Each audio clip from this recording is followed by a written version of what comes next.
Yo, what's up? It's Jay from Sex Slaves. This is Eric 13 and I'm Del Cheetah. And if you're not in the now, you're in the nothing. Alright. So you guys are finally back out on the road? You guys finally back out on the road? We've been on the road since the last time we saw you motherfuckers. We've been in 15 countries since then, bitch. Nice. Well, let's say you guys finally got some new music out for everybody. Yeah, dude. Finally, I know. So you were saying that you guys actually got the discs just recently? Actually, yeah, we got the new fucking CDs. Call of the Wild, it's right there. That shit is badass. That's the track listing right there. Oh, didn't see it, too bad. Gotta buy it. That's right. 13 brand new tracks from the Sex Slaves, and honestly, it's been getting 9 and 10 star reviews. Every fucking review we've gotten in Europe and US. We're very proud of the new record. Nice. Absolutely, absolutely. Right, Eric? Yeah, we love the new record. Let's talk a little bit about the recording of the new record. What was that experience like for you guys? It was horrible. It was like being in a prison. Yeah, it was kind of like being in a prohibition era prison. He's lying. No booze allowed. It was fucking great, man. We had a fucking. This is the first record we made with a real producer, Ulrich Wild, badass producer. We loved his work with Pantera and White Zombie. We hired him for the new record. Fucking kicked ass. His studio in LA, we went out there for a couple months, and he just hit a home run, man. The new record just fucking kicks ass.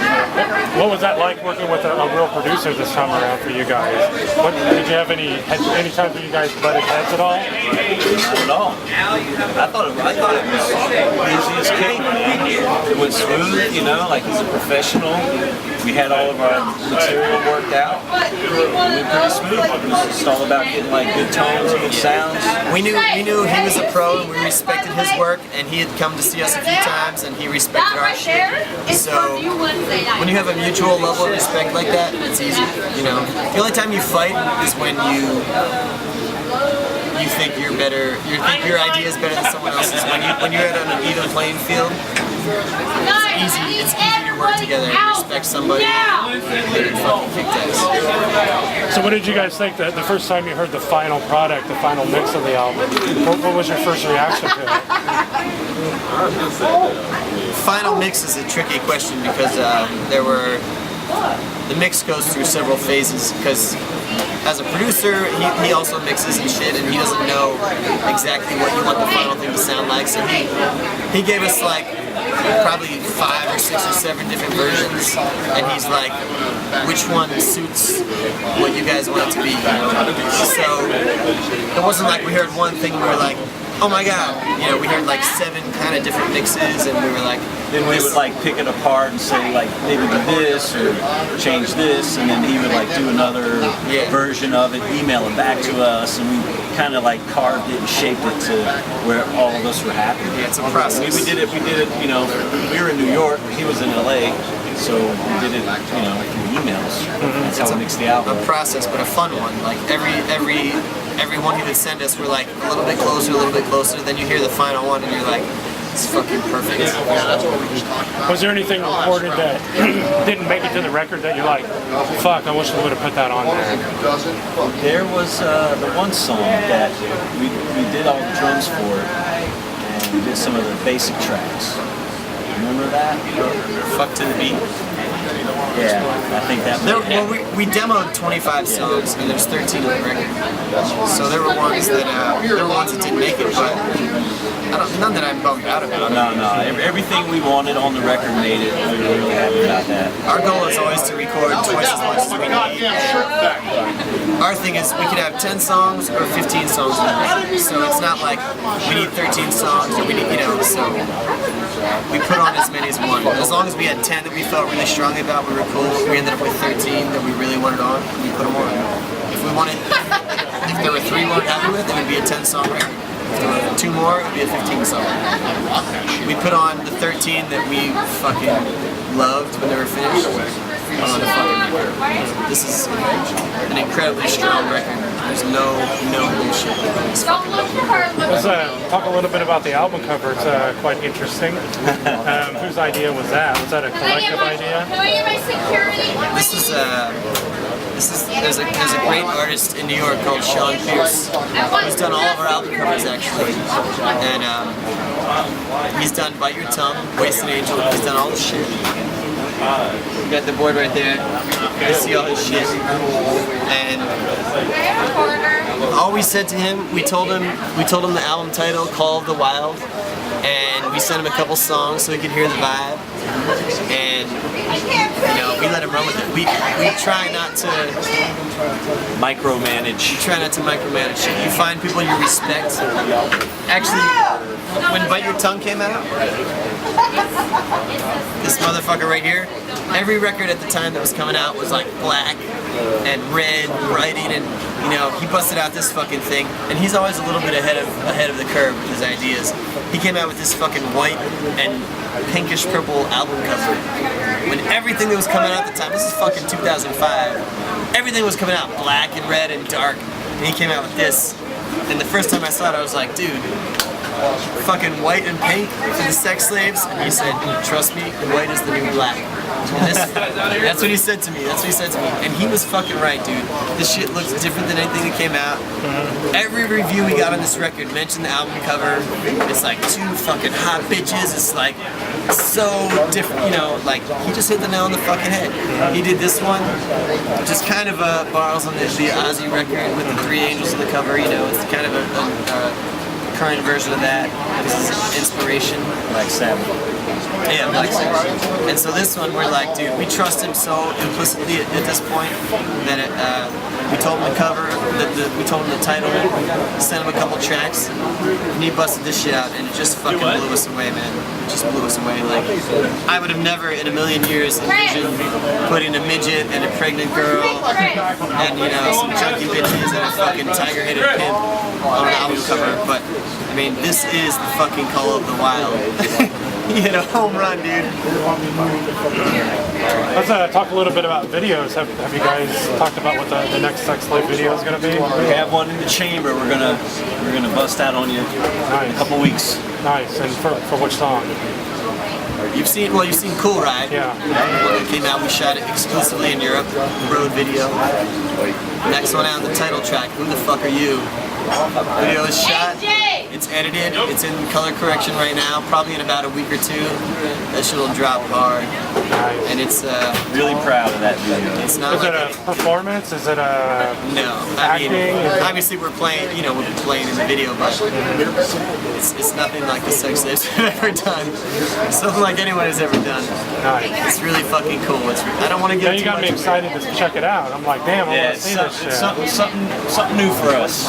I mean, even Eric, who hates all of our videos, I mean, I'll ask him in his own words, this is my favorite video we've ever done. More bicycle strikes. There you go. No, the new, I mean, it's definitely different for the Sex Slave. It's fun, like all of our shit, but it's cool. It's really fucking cool. There's also a very cool live video for Bernie Bridges coming out in about a month. We shot at a record release party in New York City. Nice. On the subject of live videos, have you guys discussed maybe trying to release a Sex Slave live show on DVD, or you know, where people could download it maybe, or for the fans that are diehard that can come out and see you guys, or something like that? We would like to do that. I mean, we've had different songs recorded, but never like a whole, you know, concert. So it's something that we definitely have talked about. We're thinking, actually, we're kind of planning on releasing a DVD of kind of the history of the Sex Slaves, which would incorporate a lot of live stuff over the years from 2004, which is our first Japanese tour, to 2012. We have about 60 hours of footage from our first Japanese tour in 2004, which we've never done anything with. And we're thinking about doing a, you know, you can kind of see the journey of the Sex Slaves for the last 8 or 9 years. And Does that surprise you when you guys go overseas and you're as received as you guys are over there? Because there's a lot of bands that go over there and they don't draw very well, but I mean, you guys go over there. And I mean, I had my first art class when I was 3, so I've drawn well for a long time now. So I'm not surprised when I draw well. Nice. I mean, I could draw a very good silhouette of you right now. If you turn sideways, you can fucking etch that shit out in 3 seconds. Most bands don't draw well. You go in the bathrooms at clubs, you see the little scratchy graffiti and the shitty cartoon characters. You really have to practice your drawing. Yeah, they don't draw. Earlier, Eric was kind of talking to me a little bit about some big like biker event you guys played in like Switzerland, maybe. That ended up like after your set, there was like another 3-hour set of just jamming. Yeah, that What was that all about? Can you tell us a little bit about that? Drive down country roads. That was the daytime show. Yeah, we did a 6 slave set, and then after that, everybody was having a good time. We just did a long jam session for the rest of the night. Covers, and the other band got up and played a couple songs with us. Now, is that something that happens quite a bit with you guys? Just the spontaneous stuff, just all of a sudden, end of the night, you guys think you're done, but boom. It seems to happen more in Europe for some reason. Yeah. I don't know them. It's just Well, I think partly it's because we play, a lot of places in Europe don't really close. They don't have last call at 1:45. yeah. We play late night sets here a lot of times. Tonight we got off stage and 20 minutes later the bar is closed and they're screaming to get everything the fuck out. That doesn't happen in Europe. So normally, if this was Europe, we'd close, people would be partying for an hour and then be like, fuck, let's rock some more. And then we get on stage for 2 more hours and jam some shit. So you don't really get that as much here because shit just fucking closes. Yeah. Shit don't close in Europe. A lot of towns, you just don't fucking close in Europe. You have those opportunities more often. Let's talk a little bit about the tour you guys are currently on. What's your next stop? Where are you guys going after tonight? Tomorrow's Des Moines, Iowa. Yeah.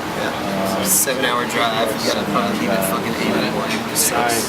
Those always suck. Kind of the highlight of this tour for some of us is Alaska. We're in Alaska for the first time. Oh, really? Wow. And he's been there before. He's actually got some family up there, but Eric and I have never been there, and definitely none of us have ever played there. And Alaska is one of those states that most bands never make it to. So from what I hear, we have a manager, a kind of manager who helps us in the West Coast in Alaska. And apparently in Alaska, people are very fucking grateful when bands come there. So it's easy to get a great show because they're like, nobody. I mean, you never see fucking Motley Crue. There's never an Alaska tour on the stop. You never see fucking any of these bands, And definitely no local bands are fucking going to Alaska. So we're one of the few bands that is willing to do that kind of shit like that. I mean, we fucking bust our asses and tour all the time. Just lost a piece of skull. Yeah, man. So we're going to Alaska. We take the music to the fucking people, man. It's like you offer us a show where we can pay our bills, and we'll be there, man. Sorry. Herbie. So yeah, that's kind of for me. That's definitely one of the highlights of this tour. Fucking Alaska. How long are you guys going to stay out on this leg of the tour? Because I know A-Bomb over here needs a little rest. He's a little injured, but you still get up there and kick an ass. Thanks, man. Yeah, we're out till October. So this was like an 8-week tour. October. You're gonna finally get home and get some recuperation for your injury. I got a bulging disc. It's like killing me, but You have a bulging dick? a bulging disc in my back. I misunderstood. So I can't cancel the tour. I gotta rock, man.